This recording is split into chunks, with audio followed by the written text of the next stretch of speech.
Magandang araw mga kaibigan. Bigyan natin ng reaction opinion itong post ng ABS-CBN News. The Sandigan Bayan 5th Division denied Senator Jinggoy Estrada's bid to attend the impeachment trial of Vice President Sara Duterte due to a lack of merit. This court handles Estrada's plunder case over the alleged flood control kickback scheme. So, ito na, nagsalita na ang korte. Kasi may suspension na 90 days si Senator Jinggoy na ipinataw sa kanya ng Sandigan Bayan na nagsimula pa nung kailan? Siguro magwa 1 month na rin. May isang buwan na bang nakakulong si Senator Jinggoy? O 3 weeks na, no? Magwa 1 month na. So, kung 90 days, sabihin na natin June, July, August. Matapos yung suspension niya by early September. So baka pwede na. Kasi 90 days lang yung suspension. Hopefully, na after yung 90 days suspension, wala nang another suspension. So ibig sabihin, pwede niya nang gampanan ang kanyang tungkulin bilang senador. Kasi suspension lang naman eh. Hindi naman expulsion. Wala pa namang conviction sa kanyang kaso. Diba? So, hopefully, by September, baka pwedeng pagbigyan ulit si Senator Jinggoy na mag-attend sa trial. So, most likely, itong si Senator Marcoleta, baka ito, opinion ko lang ito dahil pareha sila ng kaso, plunder eh. Most likely, mabibigyan din siya ng suspension. At dahil suspended siya, hindi rin siya makaka-attend ng impeachment trial. Sayang, ang ganda sana kung nandyan si Senator Marcoleta na magtanong sa mga witnesses o doon sa House Prosecution Panel. At tanggapin na natin, that's life. Parte yan sa proseso sa batas. Yan ang accomplishment ng Marcos Jr. administration. Nakapakulong sila ng 2 active na senador. Kaya ngayong sona ng Pangulo, meron na siyang maipagmamalaki. Na tingnan nyo, dahil sa ginawa ko nung last sona, sinabi kong mahiya naman kayo, ito na, nakakulong. Marcoleta, dahil sa 75 million na campaign donation, hindi niya yun. Related ba yun sa flood control? Yung pinagmamalaki niyang mahiya naman kayo, flood control funds yun. Itong kay Marcoleta, campaign donation na nakakadismaya, kakagalit dahil COMELEC dinismiss na yung kaso. It's not a criminal offense. Ano?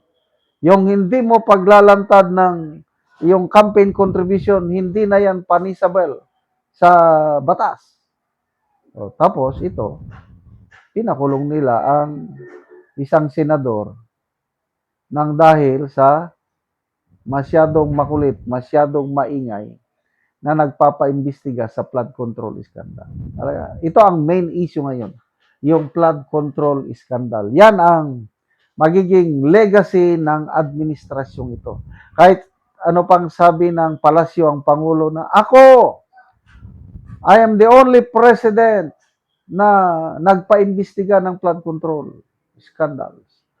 Mga naunang Pangulo, wala silang ginawa. Ako lang ang nagpaimbestiga. Ako lang ang may napakulong.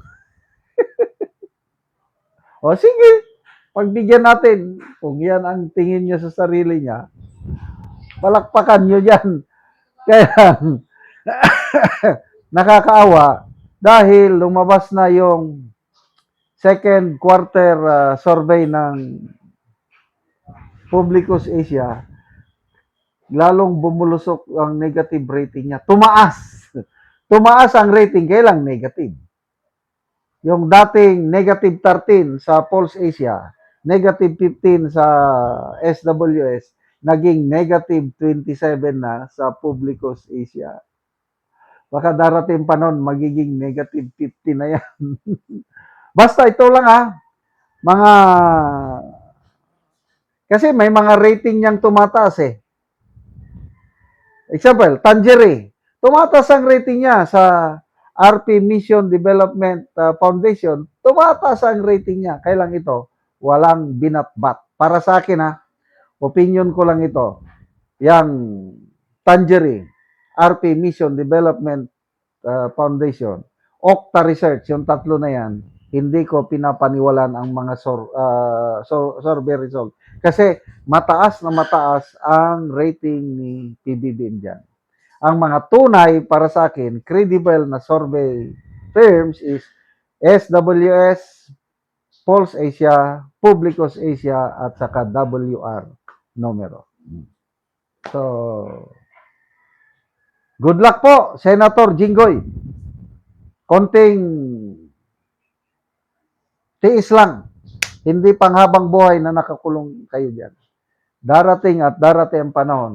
Kung ano ang iyong itinanim, aanihin mo. Nagtanim kayo ng paninindigan, prinsipyo. Hindi yan makakalimutan ng nakakarami sa taong bayan. 2028, mag-iiba na ang ihip ng hakim. Saludo ako. Pasalamatan natin, ipagdasal natin Senator Jingo Estrada at Senator Rodante Marcoleta. Salamat mga kaibigan sa inyong pagsubaybay sa channel nito. Nakakatulong kayo ng malaki sa tribong Talandig ng Bukidnon dahil ang sweldo natin sa channel na ito is pantulong natin sa tribo. Namimigay tayo ng libreng yero at pako para makapagpatayo sila ng mas maayos na tirahan. Panoorin nyo ang video na ito. Araw na anak ko diri sa balay ni Auntie Lorena Lubyukan nga taga barangay Tikalaan, Purok 3 San Alahay, Talakag Bukidnon. Sumuna ni ang itsura sa iyang atop nga trapal. Nga taga gabok na gyud. O mga tanilbag lang gani ang uban nga ilang atop. So gipang suksukan lang gani og yero nga nangaputol na pod. So mo na ni ang ilang pulihan karon sa yero nga natabang sa ilaha. So mo na ni ang ilang kahimtang sa ilang pagpuyo. Og mo na ni ang gitabang nga yero nga napulo kabuk nga digis nga ilang iatop karon. Og mo na ni ang makita sa gawas nga bahin sa balay ilang angkol.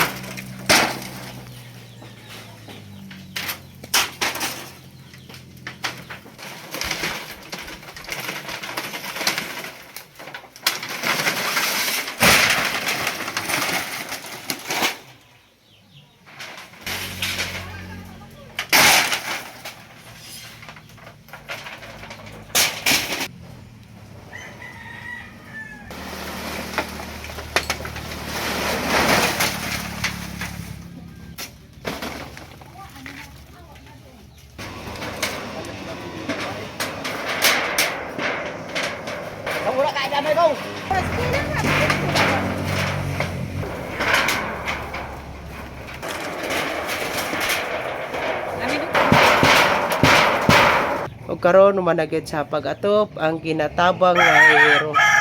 Makita gid nato nga maayo na gid nga lantawon ang ilang atop. Amat sa Ginoo nga na 12 na katuig ako balay napulihan na gyud og bagong asin. Oo. Salamat kayo. Kung wala mi kamusuan na wala na gyud. Di na mo gipalit og sin. So gamuso lang mo ante. Oo. So wala na gyud mo ika-apport para sa sin. Wala So pila ka buok imong anak ante? Unom, so tanan pa naga-eskwela. Oo. Unsa na yung mga grade? Aw katong tulo naminyo na. Ang tulo mo iga-eskwela. Oo. Unsa na yung mga grade? Grade 11 tong isa. Grade 6 ang isa. Grade 10. So taman ra gyud sa imong mga estudyante imong kwarta. So, salamat ka, ente. Salamat sa